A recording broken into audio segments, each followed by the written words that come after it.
Thiago obviously came on at half-time, included more passes than any Chelsea player managed in the entire match.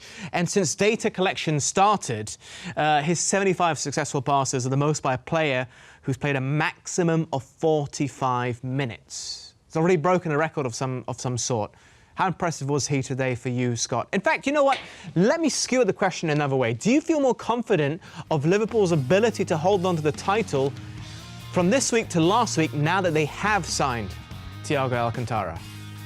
Yes, without a doubt. I mean, I'm still going to go for City for the title.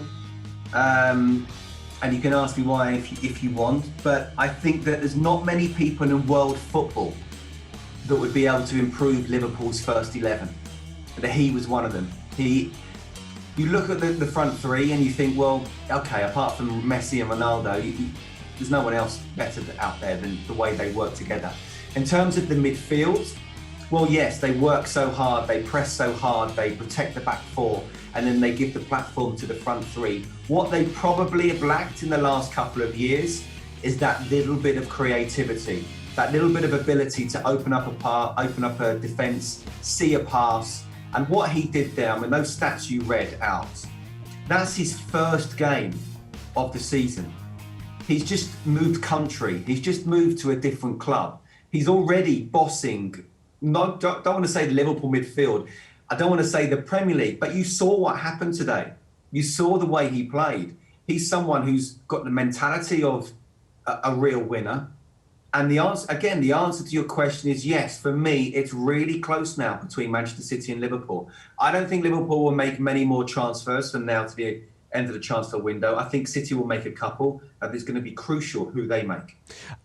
When it comes to Thiago, does it concern me that he got 0 assists last year for Bayern Munich in the Bundesliga?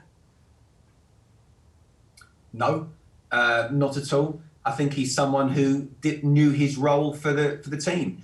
And I think, you know, they've even said the Bayern Munich hierarchy, haven't they? That you're not just getting a top-class player, but you're getting the top guy, someone who's a team player, who doesn't have the ego that comes along with someone that really the things that he's won.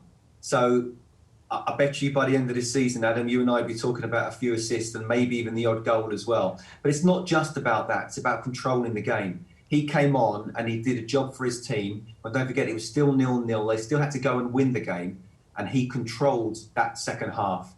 I won't say on his own, but he showed that without a doubt, when Liverpool need him, when the midfield needs to be up against a really difficult midfield and take a bit of pressure off them, he's that guy. He'll receive the ball in any given situation. I will throw in a couple more stats as well, just to back up what you said. I believe he ranked highest for the pre-assist for Bayern Munich last season, which kind of counts on some level as well. But in terms of successful passes on average per match, he averaged higher than all of the Liverpool players. His interception stats are actually level with Ndidi at Leicester. He's considered one of the best of last season. So obviously there's other attributes to his game which perhaps underlooked on some level. And Andrea Pirlo went a season without an assist in Serie A for AC Milan once. So, you know, in good company in that aspect. But what about Jota?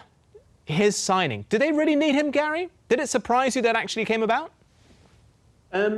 A little bit, to the extent that I'm surprised that Wolves were prepared to let him go. I think he's been a big success at Wolves. But I suppose when Liverpool come knocking as a player, it's very tempting. The fee was right for Wolves, and I'm sure Wolves have got some other ideas or players coming through, somebody they're going to sign. Do Liverpool need him? I think the answer is they do need, or they did need, additional cover. You know, Mane, Firmino, Salah, they've had an amazing run in that side without injury problems, pretty much. When they haven't played, or they've been tired, or they have had an injury situation with one of those three, you know, what's come in, Origi, yeah, done very well for the club. Is he at the same sort of level as the main three? No, he's not, in my opinion. Shaqiri, is he at the same level as the three? No. Brewster, for example, a young lad making good progress? No. And so therefore, on those names that I've just mentioned, Jota is an uplift, definitely. And I think that he would definitely dovetail really nicely into that Liverpool side as and when he's needed. So, it's a more depth to the squad. We've already touched on the fact that the season is truncated by something like 5 weeks, so it's condensed even more than ever.